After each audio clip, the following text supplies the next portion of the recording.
Fala galera, tá no ar o Qual a Boa aqui do Bar Futebol Clube dessa sexta-feira. Final de semana chegando, a boa é lógico que a gente tem que tomar uma gelada pra acabar com tudo de ruim que aconteceu na semana, dar início ao final de semana que vai ter muito futebol pra gente estar comentando aqui no Bar Futebol Clube na segunda-feira durante a nossa live, a nossa resenha Barril e também, claro, no Qual a Boa de segunda-feira, pelo seguinte.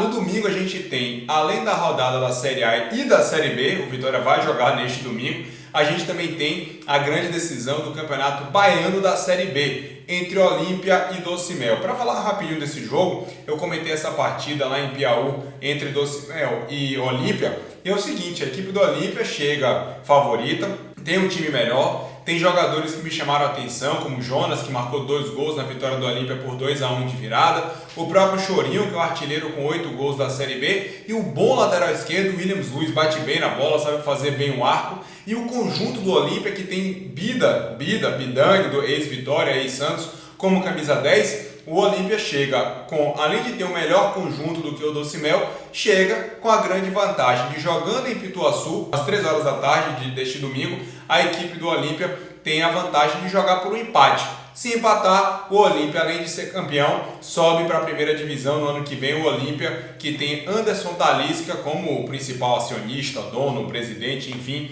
da equipe que tem sede lá em Lauro de Freitas. O Docimel, que tem aí o Adinael, um atacante de muita movimentação, como um dos seus principais destaques. Tem também o Marcelo Pano, jogador que já rodado aí do Campeonato Baiano, também como homem de frente. O Docimel vai ter que jogar muito mais do que fez na primeira partida para poder, quem sabe, reverter essa vantagem. E aí sim, ele se tornando campeão, ele sobe para a primeira divisão do ano que vem. Mas começando a falar para valer agora dos nossos principais assuntos, o Vitória entra em campo diante do Atlético Goianiense neste domingo às 4 horas da tarde, lá em Goiânia, em um jogo que vai marcar a estreia de Osmar Loz como técnico do Vitória. É o primeiro jogo dele, ele fez alguns treinos essa semana, todos eles fechados.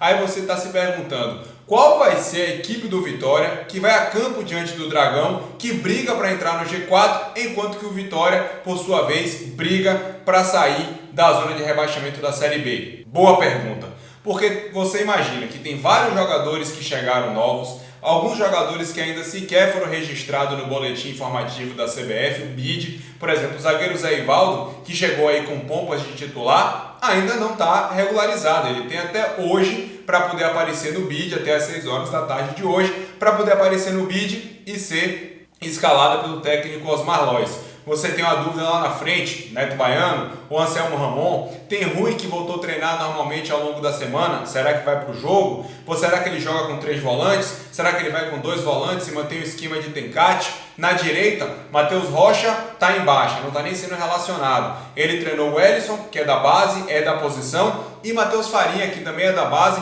só que é volante. Vai com jogador de ofício?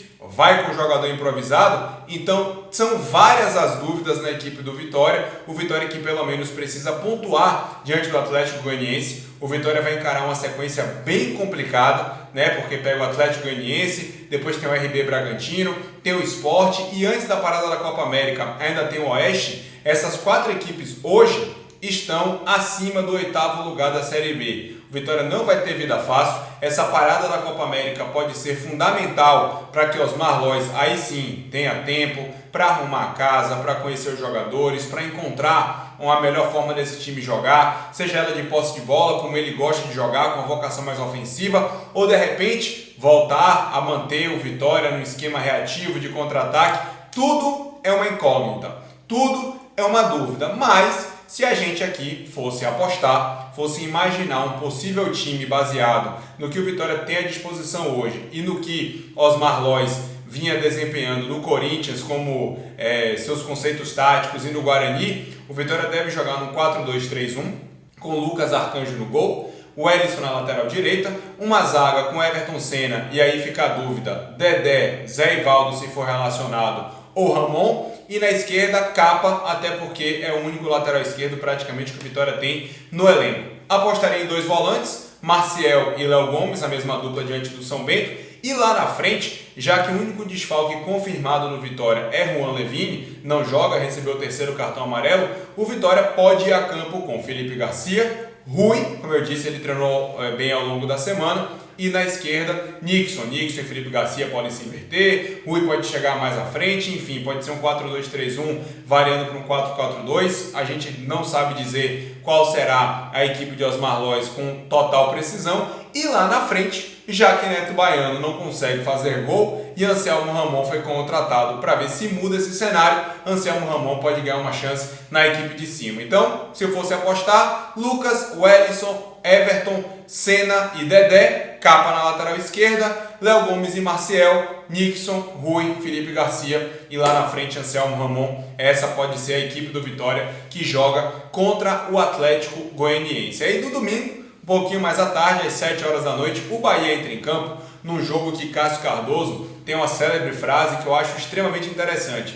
Bahia e Fluminense tem tudo para fazer na Arena Fonte Nova um grande jogo, um jogo movimentado, de muitos gols, das equipes que mais finalizam dentre as equipes da Série A nesta temporada. O Fluminense é o primeiro, o Bahia vem terceiro, entre eles tem o Flamengo aí com as equipes que mais finalizam, que mais criam chances de gol. E é aquele típico jogo que, segundo o Cássio, é interessante demais para quem não é Bahia e para quem não é Fluminense assistir. É aquele jogo bom de ser visto, porque são duas equipes que o Bahia em casa é muito forte, 100% do Campeonato Brasileiro, equipe que é agressiva, que vai para cima, que tem qualidade. Já a equipe do Fluminense joga um futebol extremamente ofensivo, seja em casa ou seja fora de casa, que vem aí de goleadas contra o Atlético Nacional por 4-1 pela Sul-Americana, goleou o Cruzeiro também por 4-1 pela Série A, vem de um excelente resultado diante do Grêmio fora de casa, aquele jogão 5-4, uma equipe muito veloz, muito ofensiva.